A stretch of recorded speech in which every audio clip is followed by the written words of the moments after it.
So I quit my job.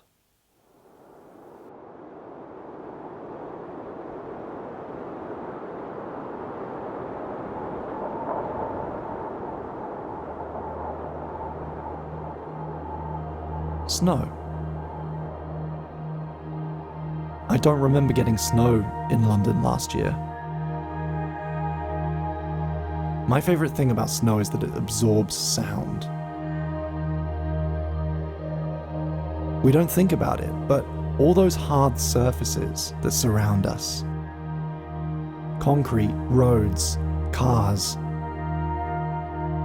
they reflect sound, and it all adds up. But when there's a layer of snow, just for a bit,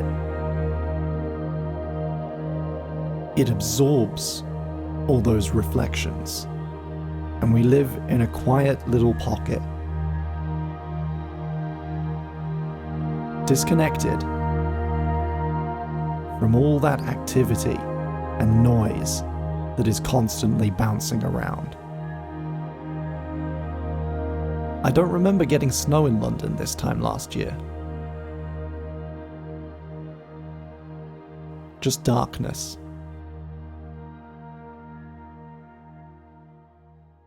Hello, Past Bing. Over the weekend, it was bloomin' cold, it was! And I did a bunch of stuff. On Saturday, Seymour and Matt took me for a walk. Copyright free music. Hey, Seymour. Hello, Seymour. Where are you? You there? Those are nice. Seymour, you ding-dong. And I saw these mysterious boulders, and they led us to a clearing. And Matt kept saying, it's for kids, it's a trail for kids. But I couldn't help but wonder whether there was some kind of metaphor that I could find here. Something about a clearing, something about quiet, it'll come to me. And then on the way back, I took this garbage. You're mine now. Ugh! It was very heavy, but weights are really useful. You can tie things to them, and you can weigh things down with them. Whenever you actually need one and you don't have one, they're actually very expensive. So yes, I took the rusty weight, and I would take it again. Then on Sunday, it snowed for a few hours, and it actually rested on the ground, and it was there for a few more hours before becoming grey slush and disappearing. And Matt and Katy and I hiked out into the weather to go to the farmer's market. I forgot my mask, so I'm forced to buy one from this vending machine.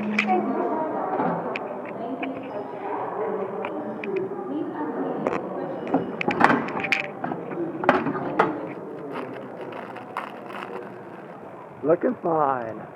Oh yeah.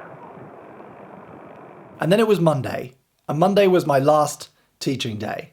I've worked as a senior lecturer for almost 4.5 years. Before that, I had actually done it for a couple of years prior on a sessional basis, which is essentially you're on the books and they call you when they need you. So I've been teaching on a film degree for a very long time now. Teaching at Ravensbourne has been one of the most rewarding things I've done in my life. I've learned a lot, I've picked up new skills, and I've grown as a person. They took a chance on me when I was 26. They said, this weirdo, this fucking YouTuber has got what it takes to teach undergraduate film students. And they gave me a salaried position. I will always be grateful for that. And I need to remember that because over the last couple of years, it has got very stressful. Everything since March aside, I think if you stay long enough in a job like this, it starts to shift. You get to a point where you aren't as enthusiastic as you once were. You're not able to bring the level of energy and excitement that you did when you started. The job changes and its responsibilities expand, while the pay stays more or less the same. And for a long time now, even though it took me a while to recognize, I've needed to move on. So just before Christmas, I handed in my notice. This week is my last week. Yesterday was the last time I would teach my class, and I feel really good about it. I feel like a lot of people, myself included, potentially, will look at this and say, how the hell could you quit a job, quit a day job, a guaranteed paycheck, in a time like this, and go back to being basically a freelancer? But by the time I actually made the decision, it almost wasn't even a decision anymore. It was the only course of action. The job had become unsatisfying. It was making me miserable. And all the while, the amount of work I had outside of it was growing. Ed's World took over last year and became the main job. It became the thing I was spending the most time on. And if I tried to do both of those things and this, I would have a breakdown. I'd genuinely have a breakdown. So it was a easy decision. And I think I waited as long as I could until it became an easier decision.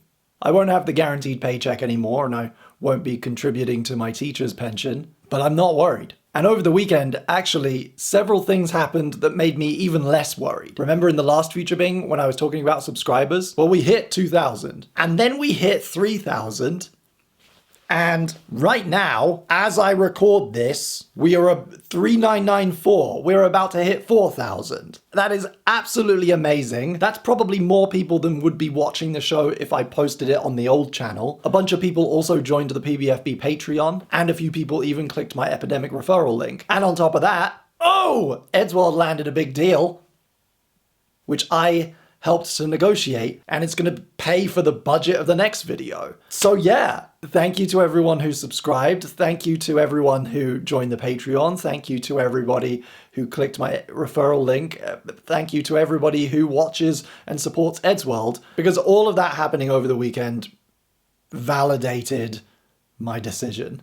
I spent last night eating celebratory burritos with Matt and Katy, watching Battlestar Galactica, and enjoying my quiet little bubble away from the noise. My clearing amongst the boulders and the beginning of the next part of my life. Cheers. Cheers.